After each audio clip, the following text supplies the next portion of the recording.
हमने ये व्हीट पाव ले लिए हैं और Hey everybody, welcome to today's video और फाइनली मेरा इतने दिनों बाद मन करा कि चलो कुछ बनाते हैं मनपसंद का। आज हम सीखेंगे कि मैं अपने घर कैसे पाव भाजी बनाती हूँ।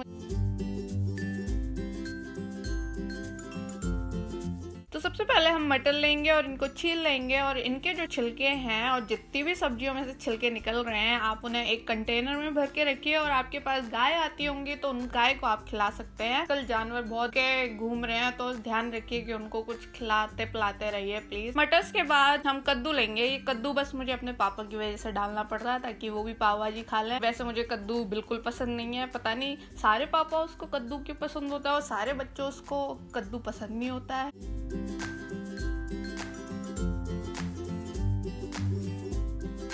और अब हम आलू लेंगे और आलू को भी छील लेंगे। और अभी मैं सब्जियों को बस छील रही हूँ, इनके छिलके हटा रही हूँ, बाद में हम काटेंगे जब हम इनको बॉईल करेंगे। तो आपके पास जो भी सब्जियां हैं आप वो डाल सकते हैं, ज़रूरी नहीं है आपको एक्स्ट्रा मतलब बाहर जाना पड़े और लेके आना पड़े सब्जियों को। जो भी आपके पास घर है आप सिर्फ गाजर और आलू यूज़ कर सकते हो, बैंगन हो तो बैंगन आलू यूज़ कर सकते हो, मैश कर सकते हो, और बस पाव भाजी मसाला डालना है और बस बन गई। और अब हम गोभी लेंगे, गोभी का फूल, और मैं इसे काट रही हूँ ताकि ये सकूं कि कीड़े वीड़े तो नहीं है बीच में।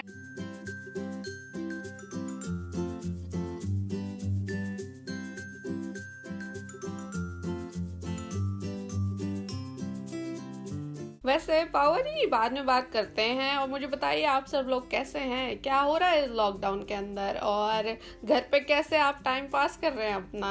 मैं तो भाई 1 महीने बाद बाहर निकली और अपनी मेडिसिन लेने गई थी। फिर सोचा कि जब जा ही रहे हैं तो कुछ और भी कर लेते हैं, जैसे पाव भाजी बना लेते हैं और पाव भाजी के लिए जो भी मन करे वो वेजिटेबल्स ले लेते हैं, आज कुछ कर ही लेते हैं। तो बहुत दिनों बाद मेरा मन हुआ कि मैं कुछ बनाऊं। अब जब मेरी हेल्थ वापस से ठीक हो रही है तो अब मन कर रहा है कि चलो कुछ नया बनाते हैं। और जब मैं वेजिटेबल्स लेने गई थी तो मैंने फर्स्ट टाइम देखा कि लोग काफी अच्छे से फॉलो कर रहे हैं। जो जितनी भी शॉप्स हैं, फार्मेसीज हैं, वो काफी अच्छे से स्ट्रिक्टली सारे रूल्स फॉलो कर रहे हैं सोशल डिस्टेंसिंग को लेकर। इस लॉकडाउन में मैं जो सबसे ज्यादा मिस कर रही हूँ वो है शॉपिंग, क्योंकि मुझे नई चीजें खरीदने का बहुत शौक है, मेकअप करने का शौक है, कपड़े खरीदने का शौक है, तो वो सब कुछ नहीं कर पा रही हूँ मैं। अब जो मैं सबसे ज्यादा खरीदना चाहती हूँ वो फाउंडेशन, क्योंकि इंडिया में आके मैं काफी टैन हो चुकी हूँ और मुझे एक शेड चाहिए जो कि मेरे को मैच कर सके ताकि मैं वीडियोस बना पाऊँ, मेकअप वीडियोस। और मैं सोच रही थी कि मैं कोरियन डिशेस यहाँ पे बनाऊँ इंडिया में और आप लोगों को दिखा सकूँ कि कैसे सब कुछ कोरियन डिशेस को इंडिया में बनाया जाए, लाइक तोकबोकी, किमची और भी काफ़ी सारी चीज़ें हैं।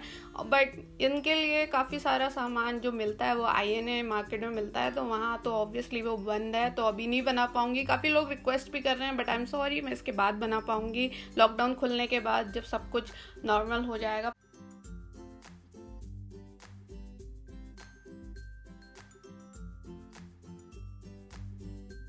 सो बैक टू अवर पाव भाजी। जैसे कि आप देख सकते हैं मैंने सारी वेजिटेबल्स अच्छे से धोकर और अच्छे से काट कर इस कुकर के अंदर डाल दी हैं। और अब हमें पानी डालना है स्वाद अनुसार, नहीं नॉट पानी स्वाद अनुसार, लाइक ना ज़्यादा कम ना ज़्यादा पानी, अच्छे से। बट मैंने इसमें गलती करी, थोड़ा ज़्यादा पानी मिला दिया क्योंकि मेरे को दिख नहीं रहा था इस सब्जियों के अंदर की पानी कितना है। तो पानी के साथ हम डालेंगे नमक, ज़्यादा नहीं, बस थोड़ा सा को गैस पे रखेंगे और 2 सीटी आने के बाद 2 मिनट गैस कम रखेंगे, बिल्कुल लो, और फिर हम उसे उतार देंगे। दूसरी वेजिटेबल छौंक के लिए तैयार कर लेंगे, जैसे प्याज, टमाटर, नींबू और धनिया, लहसुन, अदरक। जैसे कि आप देख सकते हैं मैं एक एक करके सब तैयार करती जा रही हूँ। और लहसुन छीलने में बहुत टाइम लगता है, ओह माय गॉड, एक एक चीज़। और मुझे बिल्कुल भी थोड़ा सा भी छिलका नहीं चाहिए अपनी सब्जियों पे, तो इसलिए मैं बहुत टाइम लेती हूँ, आराम आराम से करती हूँ। हर चीज़ चाहिए मुझे अपने खाना बनाने के लिए, अगर एक भी चीज़ मिस हुई ना तो मुझे मन नहीं करता कुछ भी बनाने का। और कुकिंग करते वक्त मुझे एक चीज़ से सबसे डर लगता है, वो है मिर्च काटने से, हरी मिर्च काटने से स्पेशली, क्योंकि जब भी ये मेरे हाथ में लगती है पता नहीं पूरा दिन मेरे हाथ में जलन होती है। और मैं जहाँ पे भी टच करती हूँ सी फिंगर से, लाइक मुँह पर कहीं पे, और वहाँ पे भी जलन जलन होने लगती है। तो गैस पे ये सारी सब्जियां कुकर में पकने के बाद और सीटी लगने के बाद हमारी सब्जियां ऐसी दिखती हैं। अब हम फाइनल छौंक के लिए कढ़ाई अपनी गैस पे रखते हैं।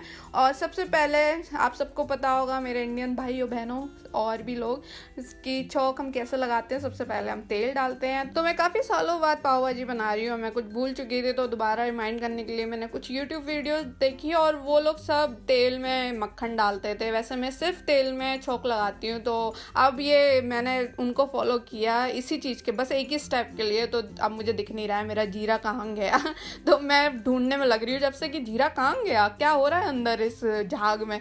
वैसे मैं अपने ही तरीकों से काम करती हूँ, बट उन लोगों ने मेरे को कंफ्यूज कर दिया। तो सबसे पहले मैंने तेल और इस बटर के मिक्सचर में अपना जीरा डाला और उसके बाद मैंने अदरक और लहसुन डाला। उसके बाद प्याज डाली और हरी मिर्च डाली और थोड़ा भुनने रख दिया। वैसे मुझे सबसे पहले हींग भी डालनी चाहिए थी, पर मैं भूल गई थी, पता नहीं, बहुत कन्फ्यूजन हो जाती है मुझे, तो मैं कुछ पूरा अच्छे से काम नहीं कर पाती। तो उसके बाद प्याज को थोड़ी देर भुनने के बाद मैंने इसमें टमाटर डाले 3, और इस टाइम मुझे लग रहा था कि मैंने कुछ ज़्यादा तो नहीं कर दिया। के बाद मैंने इसमें मसाले ऐड करे, जैसे नमक, सूखा धनिया मैंने तो कुछ ज़्यादा मिलाया, और लाल मिर्च और हल्दी, गरम मसाला और खूब सारा पाव भाजी मसाला। मैं बहुत कंजूसी से डाल रही हूँ सारे मसाले, क्योंकि अपनी मम्मी की वजह से, उनकी हेल्थ की वजह से, और वैसे भी मैं कोरिया जाके मसाले बहुत कम खाने लग गई हूँ, मेरा पेट काफ़ी सेंसिटिव हो गया। और अगर मुझे लगता है कि कम है तो मैं बाद में भी ऐड कर सकती हूँ। और अब जरा आप ये देखिए, मैं हमेशा सोच के चलती हूँ कि भाई बस 5-6 लोगों के लिए पाव भाजी बननी है, बट मेरे हाथ से पता नहीं क्यों हमेशा पूरी बारात के लिए पाव भाजी बनती है, और फिर वो बेचारी मुझे ही खानी पड़ती है 1-2 हफ्ते तक नहीं, मतलब मैं मजाक कर रही हूँ, कम से कम 3 दिन, बट मुझे डेली पाव भाजी खा सकती हूँ मैं, इतनी मतलब दीवानी हूँ पाव भाजी के लिए। और थोड़ी देर बाद जब ये पाव भाजी में से पानी सारा इवेपोरेट हो जाता है, मैं इसे कुकर में ट्रांसफर कर लेती हूँ, क्योंकि ये पाव भाजी जितना भी गाढ़ी होती जाएगी उतना ही उसमें बॉम्ब फूटने लगते हैं। अब आपको ये समझ नहीं आएगा कि क्या बोल रही हूँ मैं, बट जब आप पाव भाजी बनाओगे आपको दिखेगा कि कैसे बम फटते हैं। तो इसमें अब मैं डालूंगी नींबू और कसूरी मेथी, और साथ में हमारा धनिया, फ्रेशली चॉप्ड कोरिएंडर, जो कि बहुत ज़रूरी है मेरे लिए हर इंडियन डिशेस में होना, और मैं कभी इसके बिना अपनी कुकिंग सोच नहीं सकती। तो सबसे पहले इस पाव भाजी में से ये जो पाव भाजी है ये मेरे आंटी के पास जाएगी, जो कि हमारे घर के पास रहती हैं, और वो जब भी कुछ नया बनाती हैं वो हमको खिलाती हैं, हम जब भी नया बनाते हैं हम उनको खिलाते हैं। और इसके बाद मेरी माताश्री का ऑर्डर आया, उनको चाय भी चाहिए पाव भाजी के साथ, बिकॉज इट्स इवनिंग टाइम, तो चाय का टाइम हो ही चुका था। तो मैं बहुत अच्छी हूँ मल्टीटास्किंग में। तो अब आप देखिए मैं पाव कैसे सेकती हूँ। पहले तवे पे बटर डालती हूँ, और इस टाइम मैं बटर कम लगा रही हूँ अपनी मम्मी की वजह से, क्योंकि उनको ज़्यादा ऑयली फूड अलाउड नहीं है। और इसके बाद मैं थोड़ा सा धनिया डालती हूँ और पाव भाजी की थोड़ी सब्जी लेके डालती हूँ, क्योंकि जो मार्केट में होते हैं वो उसी तवे पे पाव सेकते हैं जिसमें वो पाव गर्म करते हैं, तो थोड़ा सा अच्छा स्वाद आता है। रखने के बाद मैं ये भी दिखाती जा रही हूँ कि मैं जल गई, क्योंकि जलते रहते हैं जब किचन में आप काम करते हैं, तो it's not a big deal. तो मेरा स्टाइल भाजी बनाने का यही है, मैं पहले सारी सब्जियां बॉईल करके और उसे छौंक दे देती हूँ एक सिंपल सा, और उसके बाद जिसको भी खानी होती है तो मैं उसी के हिसाब से दोबारा तड़का लगा के देती हूँ। जैसे अगर मम्मी को खानी हो तो कम ऑयल कम मसाले डाल के, पापा को खानी हो तो तब भी कम ऑयल कम मसाले, मुझे खानी होती है, मेरे भाइयों को खानी होती है तो लगभग ज़्यादा बटर यूज़ करती हूँ, और ज़्यादा दोबारा से रीफ्राई करती हूँ तवे पे ही। जैसे पहले पाव सेक लिए, उसके बाद भाजी, दोबारा तड़का लगाया।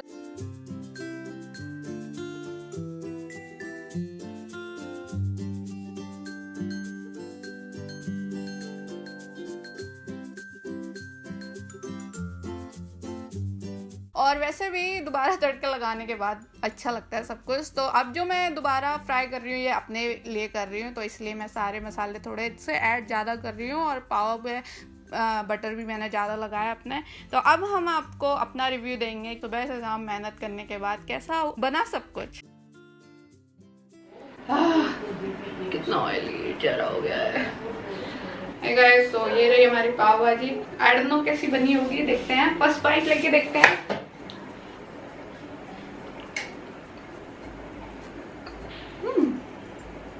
बट ओवरऑल ठीक है थोड़ी बहुत। और ये हमारे पाव देखते हैं,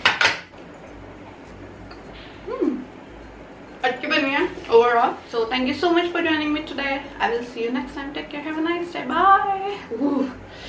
पूरा दिन